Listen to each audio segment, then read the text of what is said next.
घंटे अल्लाह के बताए हुए, मिनट और सेकंड अल्लाह की बनाई हुई है, रात और दिन अल्लाह की बनाई हुई है, इसमें किसी इंसान का दखल नहीं है।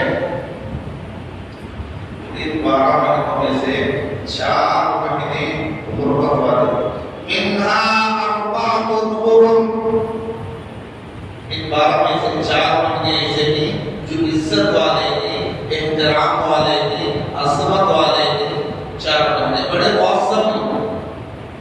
एक रजब, दूसरा ज़िलक़ादा, तीसरा ज़िलहिज्ज, 5वां मुहर्रम।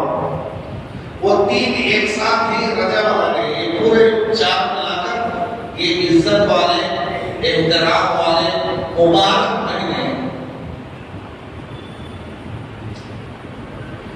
अल्लाह ने इन 4 महीनों में 2 हुक्म दिया था।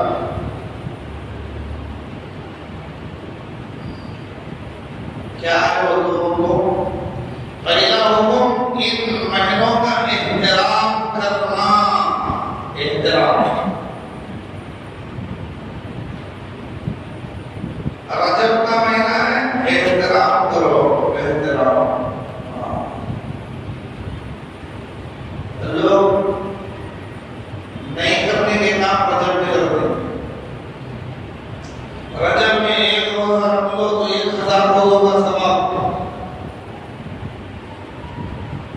एक रात जाग लो तो शब कदर से ज्यादा सवाब। ये बनावटी चीज है, इसकी कोई हकीकत नहीं।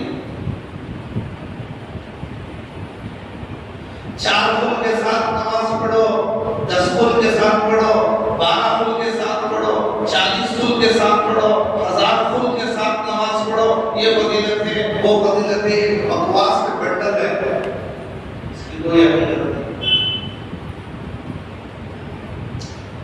एहतराम वाला महीना है, इसका मतलब ये है कि दूसरे महीनों के मुकाबले में इसमें सवाब ज्यादा मिलेगा।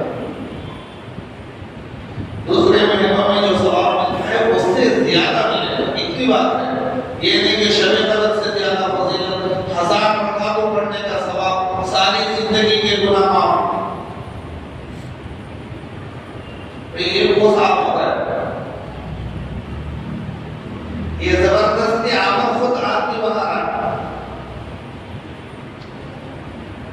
तो साल के 12 महीने अल्लाह ने खुद बनाया, उनमें से 4 एहतराम वाले महीने। इन 4 महीनों में एहतराम करना बिल इजमा इत्तेफाक है। आज भी यह हुक्म बाकी है कि महीनों का एहतराम करो। नेकी का काम करेंगे तो सवाब बढ़ेगा, गलती करेंगे तो सजा बढ़ेगी, दोनों तरफ से। ऐसा नहीं कि तस्बीह पढ़ लिया सवाब ज्यादा मिल रहा है, चोरी कर लिया सवाब बढ़ गया, नहीं।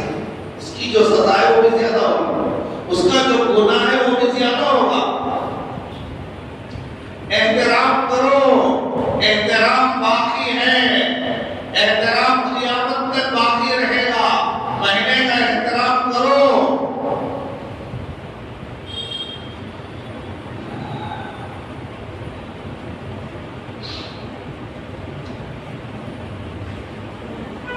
तो ये रजब का जो महीना है, इस महीने के अंदर इसकी शरई हकीकत क्या है, तारीखी हकीकत क्या है, और वाक़ई मेराज क्या है, इन चीजों को पेश करना।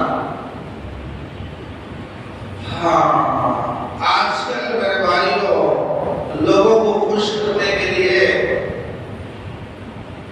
आदमी जो बात साबित नहीं है वो भी लोगों को खुश करने के लिए बता के कह रहा है और उसकी निस्बत हदीस की तरफ कर रहा है। हदीस में अल्लाह के रसूल ने फरमाया, जो बात हुजूर ने नहीं फरमाई उस बात को हुजूर की तरफ मंसूब करना, उसकी सजा इतनी खतरनाक है।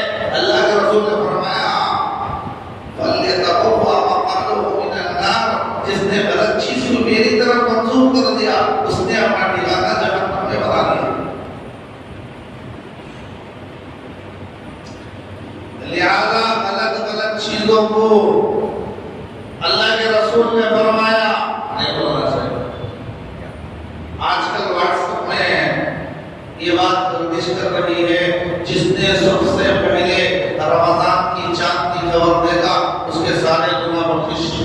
सारे गुनाह माफ हो जाएंगे, उसकी बख्शिश हो जाएगी और हमारा हदीस की तरफ। ऐसी कोई बात नहीं है।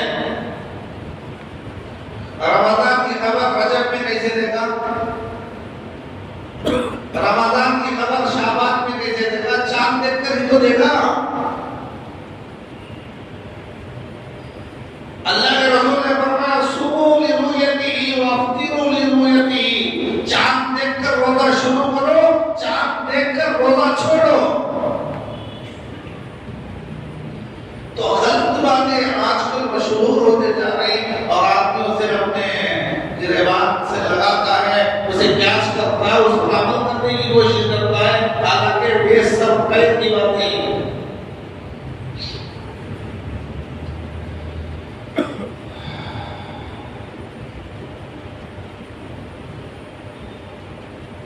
इस महीने में, रजब के महीने में मेराज का वाक़या पेश है, लेकिन उलमा किराम ने लिखा है, मुहद्दिसीन ने मेराज के बारे में 10 बातें बयान की, 10 कौल है। देखो मेराज हुई, बहुत बड़ा मौजूदा है मेराज, बहुत बड़ा मौजूदा। मौजूदा उसे कहते हैं जिसे इंसान ना कर सके, इंसान की बस की बात नहीं, उसे मौजूदा कहते हैं। आजिज कर देने वाली चीज। तो अल्लाह ने अपने हबीब को अपने पास बुलाया और सैर करवाई। ये वाक़या है, आएगा, ये नबी का मौजूदा है, ये हुआ। लेकिन कब हुआ, मुहद्दिसीन 10 कौल बयान करते हैं, इस बारे में 10 कौल है। किस महीने में हुआ, 8 कौल है। किस दिन हुआ, 3 कौल है।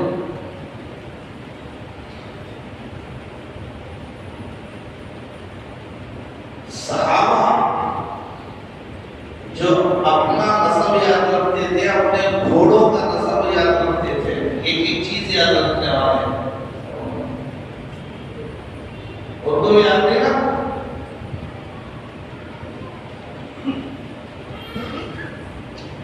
मेराज का वाक़या हुआ लेकिन तारीख नहीं थी, मालूम नहीं। क्यों? अगर उसके अंदर कोई करने की चीज होती तो अल्लाह के रसूल जरूर बताते।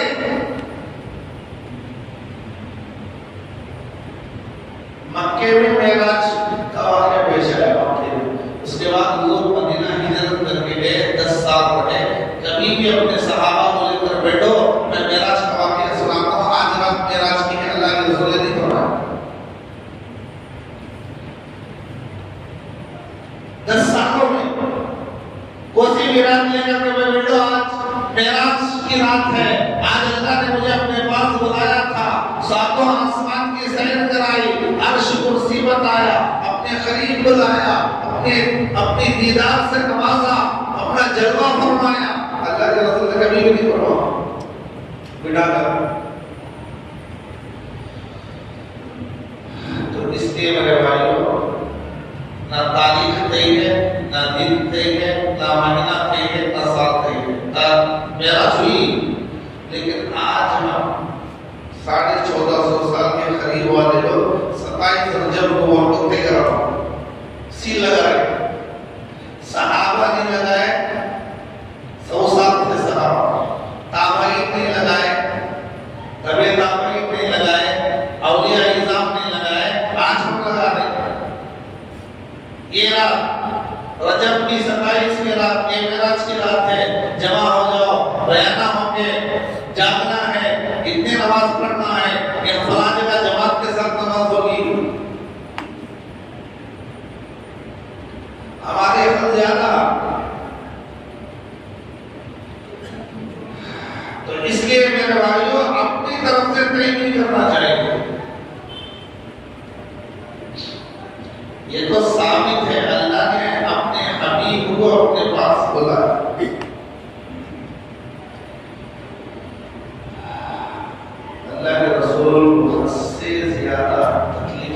लोग दिए तो अल्लाह के रसूल ने मक्का छोड़कर ताइफ हुए।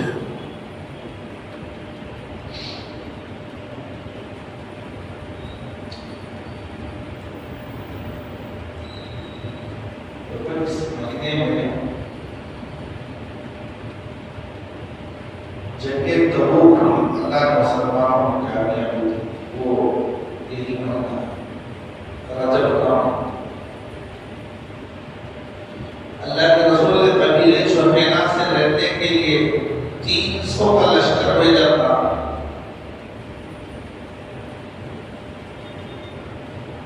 अल्लाह ने कामयाबी दी। रास्ता बड़ा तवील था, खाने की सारी चीजें खत्म हो गई, दरख्त के पत्ते तोड़कर खा रहे हैं। तो अल्लाह ने मुसलमानों के लिए बड़ी मछली का इंतजाम किया। समंदर के किनारे मछली अगर गिरी हुई है तो उन्होंने उसका इस्तेमाल किया। एक माह तक 300 आदमी हर दिन खाते रहे, फिर भी खत्म नहीं हुआ। उसका कुछ हिस्सा अल्लाह के रसूल को भी ले जाकर पेश किया। ये पहले ही दिन नहीं मिली, पत्ते चबाने के बाद, तकालीफ को बर्दाश्त करने के बाद, शिकवे शिकायत ज़बान पर लाए बगैर अल्लाह पर भरोसा जो आदमी करता है उसे आखिर में मदद मिलती है। छोटे बहाने पर सर में दर्द आया, रोजा छोड़ दिया, इसे कहां से मिलेगी मदद? छोटे छोटे बहानों से नमाज छोड़ने वाले को मदद कहां मिलेगी? छोटे छोटे बहानों पर झूठ बोलने वाले को मदद कहां मिलेगी? मदद तो आती है अल्लाह की, लेकिन इंतजार करना पड़ता है। किताबों में लिखा है उस मछली के आंख के हल्के के अंदर, एक हल्के में, आंख के एक हल्के के अंदर 13 सहाबा बैठे थे। तो अंदाजा करो कितनी बड़ी मछली हो।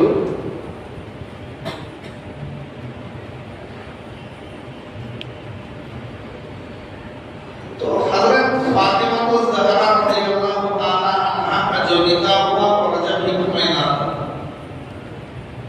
और जंगे यरमूक हजरत उमर फारूक के ज़माने में 60,000 कुफ़ार उससे मुकाबला करने के लिए हजरत उमर ने हजरत खालिद बिन वलीद रज़ियल्लाहु अन्हु को भेजा, इनसे मुकाबला करना है, जाओ अपने साथ सहाबा कितने चाहिए? उन्होंने कहा 30 बस। 60,000 के मुकाबले में 30। दूसरे साहबा ने कहा मैं और कुछ ज्यादा दे दो। बड़ी मुश्किल से 60 सहाबा के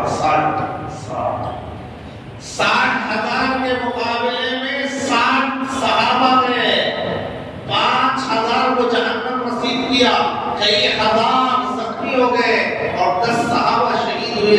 कामयाबी मुसलमानों की कदम चुनी। ये कामयाबी रजबी के महीने में हुई।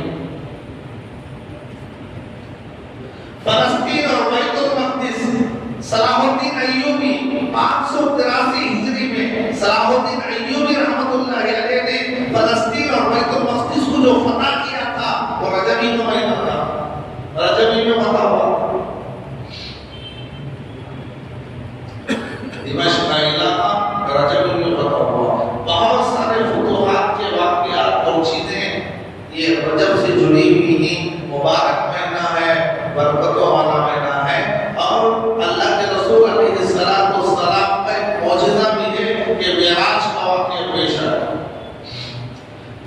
तो मैं बता रहा था कि अल्लाह के रसूल को जब तकलीफ ज़्यादा मक्के वालों ने दी तो अल्लाह के रसूल ने सोचा कि यहाँ लोग बात नहीं मान रहे हैं, कम से कम यहाँ से 100 किलोमीटर दूर जाकर वहाँ के लोगों को बात पहुँचाऊं तो हो सकता है कि वो मान ले और वहाँ के लोग अगर मान लेंगे तो उनका कबीला मानेगा। जब उनका कबीला मानेगा तो उनके लोग जहाँ जहाँ तक रहते हैं वहाँ तक दीन फैलेगा। इस इरादे से अल्लाह के रसूल वहाँ गए, लेकिन वहाँ वालों ने भी नहीं माना, तकलीफ दी, परेशान किया। वापस अल्लाह के रसूल मक्का आने के बाद चचा का इंतकाल। पहले मक्के वालों ने 3 साल तक बैकाट किया था सारे मुसलमानों के वादी में, उससे कोई नहीं मिलना, और वहां को कोई आदमी बाहर नहीं आना, इस लॉकडाउन में वहां कोई नहीं जाना, कोई नहीं आना। तो 3 साल के बाद ताइफ में यहाँ हुआ, वापस आए, वापस आने के बाद हुजूर के चचा अबू तालिब का इंतकाल हो। सबसे ज्यादा मदद करने वाले, साथ खड़े रहने वाले, जिनकी मौजूदगी में किसी को तकलीफ पहुंचाने की हिम्मत नहीं होती थी, इतना बड़ा सहारा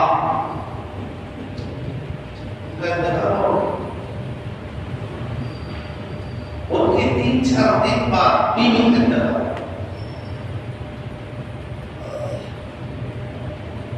और ऐसी बीवी तसल्ली देने वाली, दुख दर्द में साथ देने वाली, हिम्मत देने वाली। आप परेशान मत हो, अल्लाह आपको ज़ाया नहीं करेगा। आप यतीमों का साथ देते, बेवाओं को साथ देते, कमजोरों की मदद करते हैं, आपको अल्लाह ज़ाया नहीं करेगा। इतनी हिम्मत देने वाली बीवी, चचा के 3-4 दिन के बाद बीवी का इंतकाल हो गया। अब दोनों सहारे खत्म हो गए। अंदाजा लगाओ, अगर किसी आदमी के मजबूत सहारे जब हाथ से छूट जाते हैं तो उसका क्या हाल होगा? बहुत ही परेशान। नाम रखा उस साल का आमुल हुस्न, गम का साल।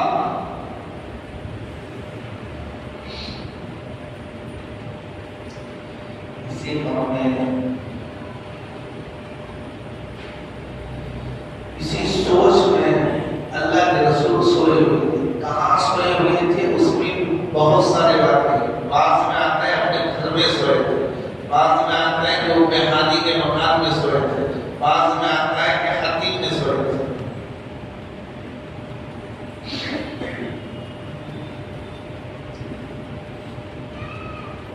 पर कहीं भी सोए हो, हजरत जिब्रील अलैहिस्सलाम आए। अल्लाह के रसूल को बयान करते हैं कि मैं नींद और बेदारी के दरमियान था, सोया भी था, जाग भी रहा था। सोकर अभी थोड़ी देर हुई। आदमी सोने के थोड़े देर में ज्यादा गहरी नींद में नहीं जाता, अभी कुछ होश रहता है। सोकर आधा घंटा हो गया तो आदमी होश खो जाता है, गहरी नींद में चले जाता है। शुरू की नींद में गहरी नहीं होती। तो अल्लाह के रसूल फरमाते हैं बैठन नौमी व यक़ज़ा, मैं नींद में भी था और जाग भी रहा था। हज़रत जिब्रील आए, छत फाड़ कर ऊपर से आए।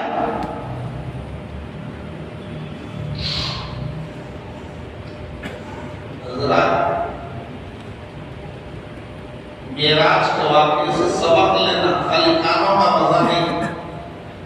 कानों का मजा लेना है तो खबर सुनो,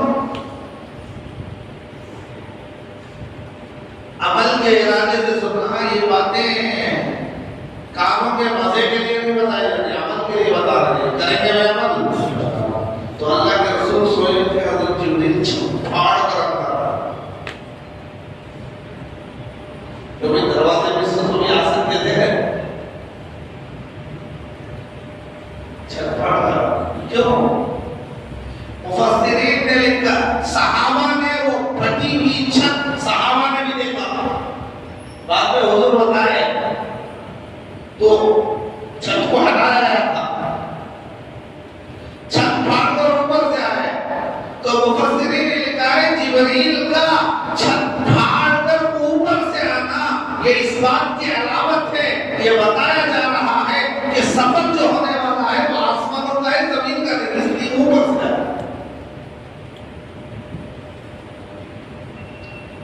और समझ में आ गई आने वाला फरिश्ता कौन? जिब्रील। जिब्रील सारे फरिश्तों का सरदार। अल्लाह ने 600 ऊपर दिया है। कितने? 600 ऊपर। 2 पर खोलो तो सारी दुनिया बंद हो जाए, अपने अंदर ले लेते 2 पर। 600 पर हर पर अल्लाह ने मोतियों से डेकोरेशन किया। 600 पर एक पर में कितनी ताकत? कौम लूत अल्लाह की नाफरमानी की, अल्लाह ने जिब्रील को भेजा,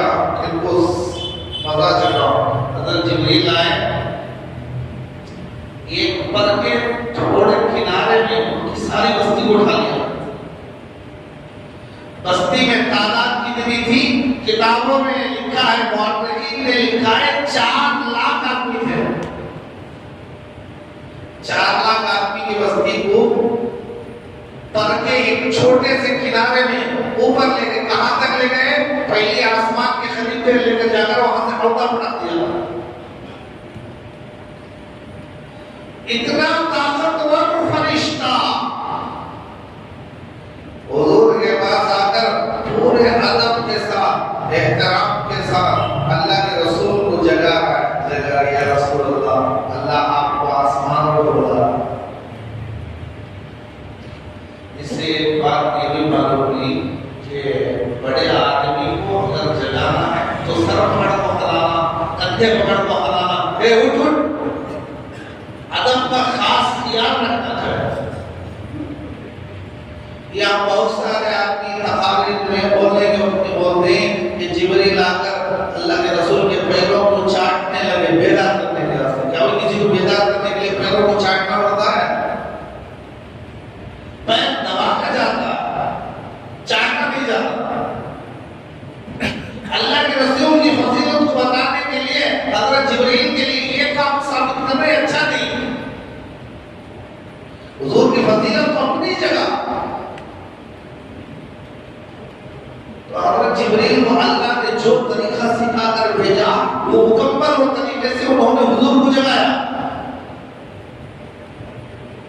तो हमें ये सबक मिल रहा है, बड़े आदमी के सामने अगर उसे जगाना है तो पूरा उम्र का ख्याल करते हुए एहतराम के साथ जगाओ, ठोकर मारकर मत जगाओ।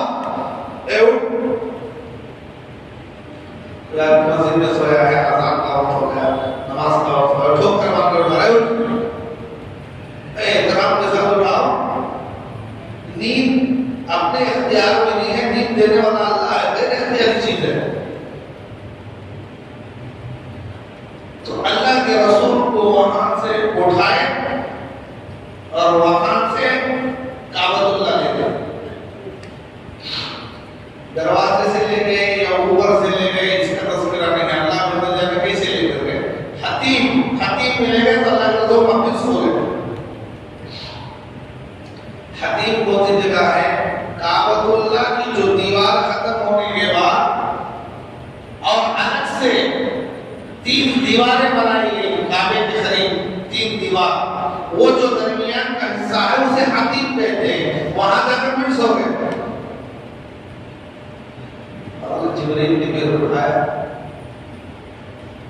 हौज़े कौसर के पास ले गए। हौज़े कौसर मदीने के करीब है, हतीम हजर अस्वद के करीब में हौज़े कौसर। आदमी कुआं वही है लेकिन उसे बंद कर दिया गया है अंदर से, पाइपलाइन का हिस्सा है, पानी निकलेगा, कुआं बंद।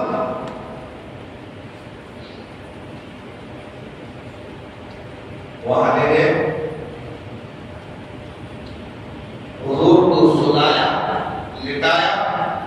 हजरत जिब्रील सबसे पहले डॉक्टर ओपन हार्ट सर्जरी, हुजूर के सीने को चॉक किया, खोला। ना कोई चाकू, ना कोई ब्लेड, ना कोई तागा, कुछ नहीं। ओपन किया, अंदर से दिल को निकाला, दिल को ओपन किया, उसके अंदर खून के जमे हुए खतरे थे 2, उसे खत्म किया, ज़मज़म के पानी से धोया। तश्त आसमानों से सोने का लाया गया था। यहाँ एक बात समझो, सोने और चांदी के बर्तन इस्तेमाल करना उम्मत के लिए हराम है। हराम है, इतना भी बड़ा मालदार बना है, 1000 करोड़ का हो, 500 करोड़ का हो, 1 अरब करोड़ का हो, कोई भी हो, चांदी के प्लेट में खाना हराम, सोने के प्लेट में खाना हराम। सोना और चांदी औरत जेवर के तौर पर इस्तेमाल कर सकती है, खाने पीने के बर्तन बनाकर इस्तेमाल करने की कानूनी इजाजत नहीं है, हराम है।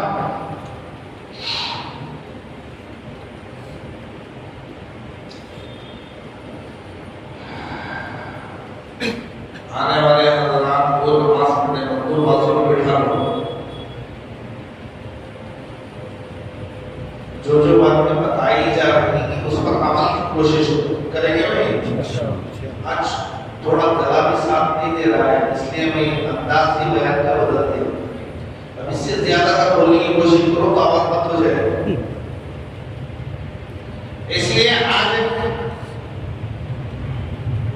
उस अंदाज से हटकर आप लोगों के सामने बात बताई जा रही है, तो इसे गौर से सुनो। बात तो आ रही ना, समझ में आ रही बात? तो सवाल ये पैदा होता है, उम्मत के लिए सोने और चांदी के बर्तन का इस्तेमाल हराम, तो नबी के लिए क्यों इस्तेमाल किया गया? जन्नत से सोने का तश। तो उलमा ने इसके 3 जवाब दिए। पहला जवाब, जिस वक्त हुजूर के लिए सोने का तश लाया गया था, उस वक्त तक सोने का इस्तेमाल करना हराम नहीं था। हराम ना हुक्म नाज़िल होने से पहले का वाक़या है। एक और दूसरा सोने का तश्त इस्तेमाल हुजूर ने नहीं किया, फरिश्तों ने किया। फरिश्ते इस्तेमाल कर रहे थे ना, अल्लाह के रसूल को लेटे हुए, सीने को खोला गया, दिल को निकाला गया, दिल को बंद किया, ओपन हार्ट सर्जरी कायनात में सबसे पहले हुजूर की हुई है, 4 बार हुई है। 4 साल की उम्र में, 10 साल की उम्र में, नबूवत से पहले, मेराज के वक्त, ये 4 बार।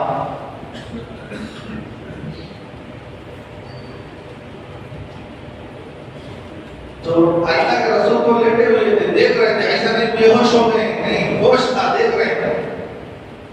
जिब्रील सीने को चाक कर रहा है, अंदर से दिल निकाल रहा है, दिल निकलने के बावजूद भी इंसान जिंदा है। ये अल्लाह के हाथ में है।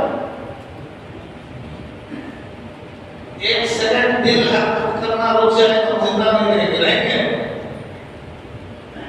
दिल के हरकत करने के लिए अल्लाह ने जितनी चीजों का अंदर इंतजाम किया है, मशीनरी फिट किया है, वो सारी हरकत में रहेगी तो दिल हरकत में होगा। उसमें से कुछ भी खराब हो गया तो दिल बंद हो जाएगा। ये अल्लाह की कुदरत थी। अल्लाह ने दिल को बाहर निकालने के बावजूद भी हुजूर होश में देख रहे हैं, कोई तकलीफ नहीं। तो उलमा ने लिखा है, सोने का तश्त जो आसमानों से आया, जन्नत से सोने का जो तश्त लाया गया था, उसे इस्तेमाल फरिश्तों ने किया, हुजूर ने नहीं किया। और फरिश्तों के लिए कोई हराम नहीं है। हराम हलाल का हुक्म उम्मत के लिए है, फरिश्तों के लिए। तीसरा जवाब, सोने का जो तश्त था, वो तश्त दुनिया के सोने का नहीं था, जन्नत के सोने का था। जन्नत के सोने का इस्तेमाल करने की इजाजत है। इसलिए हदीस में आता है, जब जन्नती जन्नत में जाएंगे तो अल्लाह ताला मर्दों को सोने के कंगन पहनाएंगे, कंगन सोने के जन्नत में। तो जन्नत का सोना इस्तेमाल करने की इजाजत है। हमें मिलता हो नहीं, उसके लिए अलग दुनिया आएगी, एक दूसरी दुनिया आएगी। इस दुनिया का लास्ट डे जब खत्म होगा तो एक और दुनिया शुरू होगी। उस दुनिया के अंदर वहां का सोना मिलेगा, उसे इस्तेमाल की इजाजत है। तो इस्तेमाल करने वाले फरिश्ते थे और दुनिया का सोना नहीं था, जन्नत का सोना था। जन्नत के सोने के इस्तेमाल की इजाजत है। तो वो सोने का जो तश्त था, उसमें दिल को रखा गया। और दुनिया का जो पानी ज़मज़म था, ज़मज़म, उस ज़मज़म के पानी से अल्लाह के रसूल को धोया गया। बहुत बरकत, बहुत अज़मत वाला पानी है। अल्लाह चाहे तो आप इस तस्दीक को जन्नत से भी पानी मंगवा देते, लेकिन अल्लाह ताला ने ज़मज़म से धुलवाया। ये सब क्यों किया जा रहा है? ये सब क्यों किया जा रहा है? क्योंकि दूसरी दुनिया को जाना है। दूसरी दुनिया को नींद में नहीं, नींद में आदमी कहाँ जाना मालूम नहीं, क्या क्या करता कहाँ जाना मालूम नहीं नींद में। एक बात क्या है, एक आदमी सोया हुआ था, उठकर आकर बोलने लगा, हिंदुस्तान का वाकया है। कहने लगा, आज से मैं सहाबी हो गया। तुम सब मुझे सहाबी मानो, मैं सहाबी हो गया। अरे वो कैसे? हुजूर देखने वाला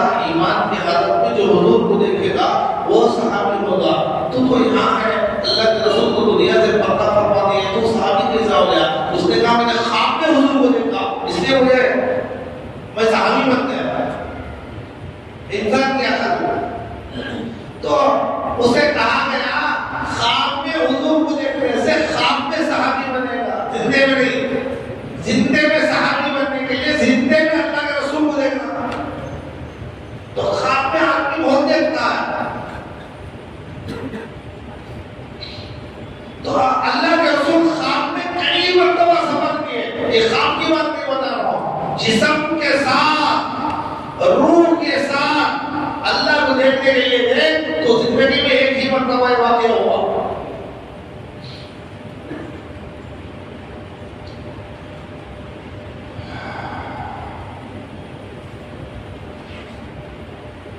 दिल को साफ करके अंदर रखकर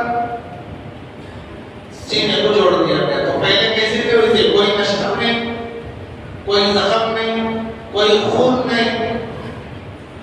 अंगली में थोड़ा सा कांटा छुप गया तो कितना खून आएगा, पत्थर लग गया, ठोकर लग गई, खून आ जाएगा। इतना बड़ा काम हुआ, कोई खून नहीं, सब अपने को याद रहा।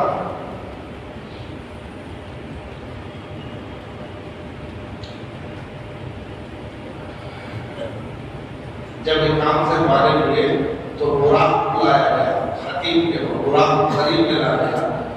बुराक जन्नत की सवारी है।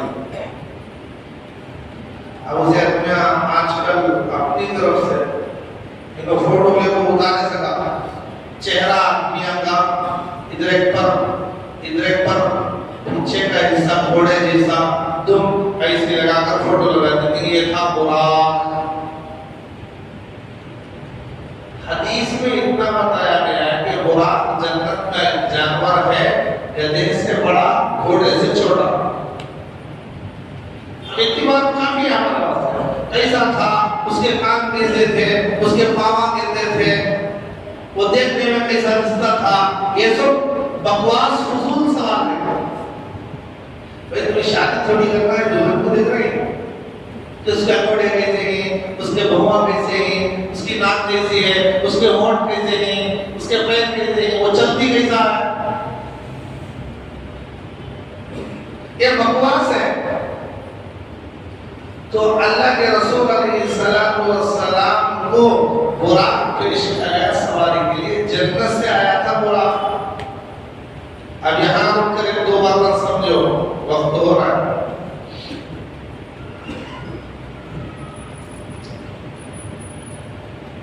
जब किसी आदमी को बुलाना है, बड़े आदमी को बुलाना है, तो उसके 3 तरीके। किसी बड़े आदमी को, बड़ी हस्ती को बुलाना है तो 3 तरीके। पहला तरीका फोन के जरिए से इत्तला दिया, हजरत फलां दिन आपको हमारे यहाँ आना है, एक तरीका। दूसरा तरीका, हजरत फलां दिन आपको आना है, गाड़ी भेज रही है। तीसरा तरीका, फलां दिन आपको हमारे यहाँ आना है, गाड़ी, ड्राइवर और खादिम को भेज रहे हैं। ये तीसरा जो तरीका है सबसे आला है। अल्लाह ने हजरत जिब्रील के साथ बुराक को हुजूर की खिदमत में भेजा, जाओ जाकर मेरे हबीब को ले आओ।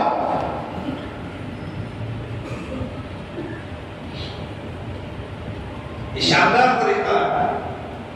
आ जाओ, लो बजे आ जाओ। अल्लाह ने इसी तरह नहीं दी। अल्लाह ने कहा जिब्रील जाओ और जन्नत का जानवर ले जाओ, जन्नत की सवारी बुराक। जब उस पर बैठने लगे तो वो बुराक कुछ बिलखने लगा, शोखी करने लगा। जिब्रील ने कहा और हस्ती तुझ पर सवार नहीं, मालूम नहीं, बिलख रहा है, शोखी कर रहा है। तो पास किताबों में वाकया लिखा है, अल्लाह जाने वाकया सही है या नहीं है, इसकी सरस सही है या नहीं, अल्लाह बेहतर जाने। लेकिन किताबों में लिखा है कि बुराक हज़रत जिब्रील से कहने लगा मुझे मचलने दो, शोखी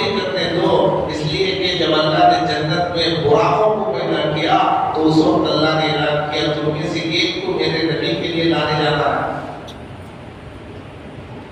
मेराज की रात तुम में से एक जाएगा, कई मुराद लाने को लगा, वक्त पर उस वक्त भेजा जाएगा। तो वही किनारे में रो रहा था, इतने सारे बुरा थी, मेरी नाबारी आएगी, हुजूर की जुदाई में, हुजूर की मोहब्बत में रो रहा था, गम में था। तो जिस दिन अल्लाह के रसूल को आसमानों पर लाना था, वही अल्लाह ने फरमाया जिब्रील मेरे हबीब को लाने के लिए जन्नत के बुराकों में से वही बुराक ले जाओ जो मेरे नबी की मोहब्बत में, जुदाई में, गम में रो रहा है, उसी को ले जाओ। तो अल्लाह ताला ने मुझे ये बेहतरीन मौका दिया है, इसलिए मैं खुश होकर कि इतना शानदार काम मेरे सुपुर्द हुआ है, इतनी बड़ी हस्ती को लाने के लिए मुझे भेजा गया है, ये मेरी खुशकिस्मती है। इस खुशी में मैं बिदक रहा हूँ, शुक्र कर रहा हूँ, शुक्र करने दो। तो बहरहाल अल्लाह के रसूल अलैहिस्सलाम को बुराक पर बिठाए और बुराक का सफर शुरू हुआ। किताबों में लिखा है बुराक का सफर इतना तेज था, मुंतहाए नजर, जहां जाकर नजर का एंड होता है वहां उसका एक कदम पड़ता था।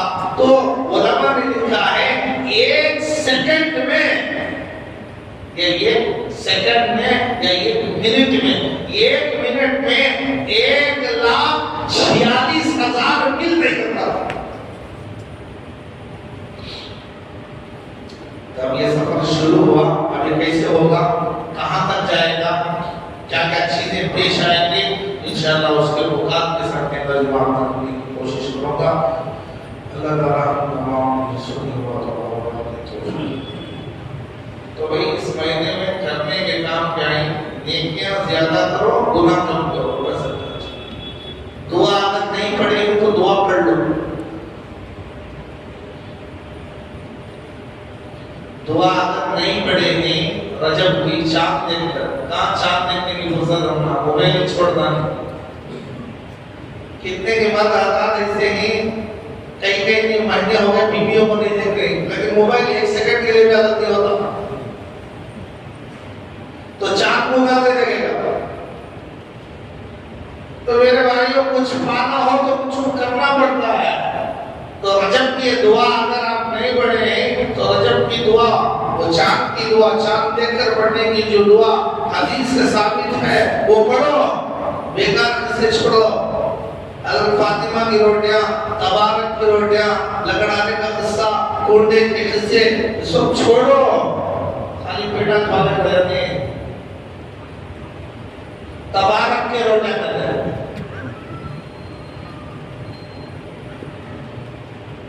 ये मुस्तकिल टॉपिक है, खाली टॉपिक बना ली तो हो गए।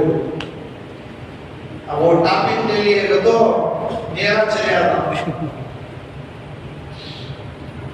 तो मेरे भाइयों अहम जो पैगाम है इसमें, एक रजब का चांद देखकर दुआ पढ़ो। कितने लोग पढ़े भाई, पढ़ी तो हाथ उठाओ। इल्ला माशाअल्लाह एक दुआ वक्त कोंडे खाने जबरीन सो।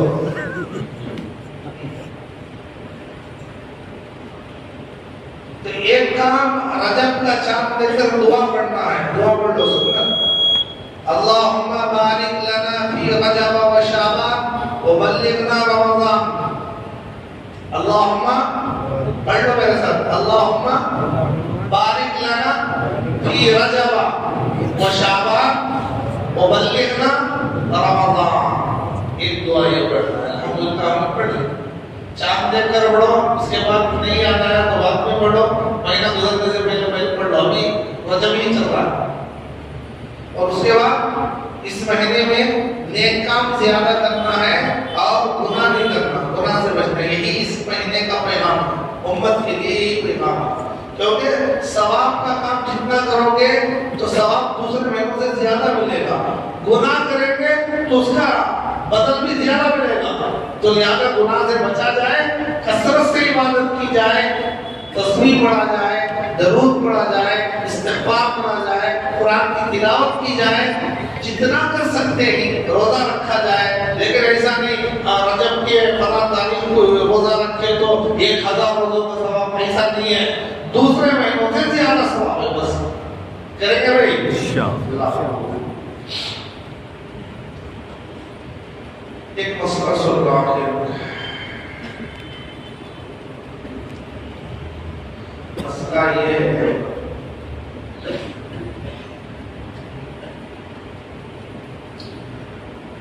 फसली की हड्डी तोड़ दी, अल्लाह फसली का फसली की हड्डी तोड़ गई, सीने पर पट्टी बांध दी, तो फसली का नतीजा सीने में बहुत को दिखाता है तो अपनी फसली की हड्डी हाथ तोड़ गई तो सीने पर पट्टी नहीं बांधता, कहाँ तोड़ा वहां बांधता नहीं, हम ऐसे 2025 के में तो सीने पर पट्टी बांधा है, गुस्ल फर्ज हो गया, अब क्या करें? नहाना फर्ज हो गया। मैं मसला बता रहा हूं, फसली की हड्डी तोड़ गई, बैंडेज डाल दिए, पट्टी बना दी सीने पर, गुस्ल फर्ज हो गया, अब क्या करें? गुस्ल में तो एक बाल के बराबर की जगह सूखी है, गुस्ल नहीं होगा, गुस्ल नहीं होगा तो नमाज नहीं होगी, वुज़ू नहीं होगा। तो उलमा ने लिखा है जितना हिस्सा धो सकता है पूरा धो ले, नहीं मुझे पट्टी डालनी, ऐसा जिंदगी में वक्त गुजारना, क्यों जी? नहीं तो पानी ना, 8 दिन से पानी नहाना बोले मुझे नहाना नहीं, मौत आ गई तो नापाकी की हालत में अगर मौत आ गई तो क्या होगा? कलीमा ज़बान पर आएगा?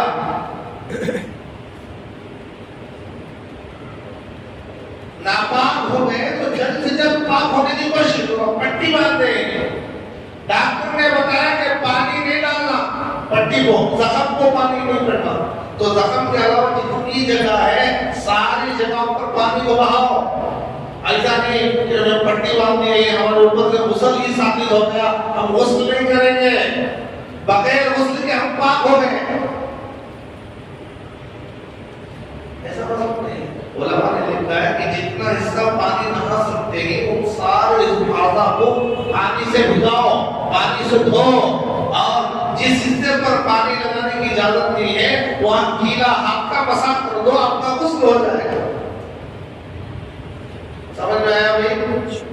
पट्टी सीने पर बांधे हो या हाथ पर बांधे हो या पैर पर बांधे हो या सर पर बांधे हो, कहीं भी बांधे हो, उसका यही हुक्म है कि बकिया सारा हिस्सा धोए, और जहां पट्टी बंधी गई है जहां तक पानी पहुंचाना मुमकिन नहीं है, पहुंचाएंगे तो नुकसान होगा, तो उस जगह पे गीले हाथ को फेर दे, हाथ को भीगा करके उस जगह के ऊपर मसाज कर दे, तो आपका गुस्ल भी हो जाएगा, वुज़ू भी हो जाएगा। अल्लाह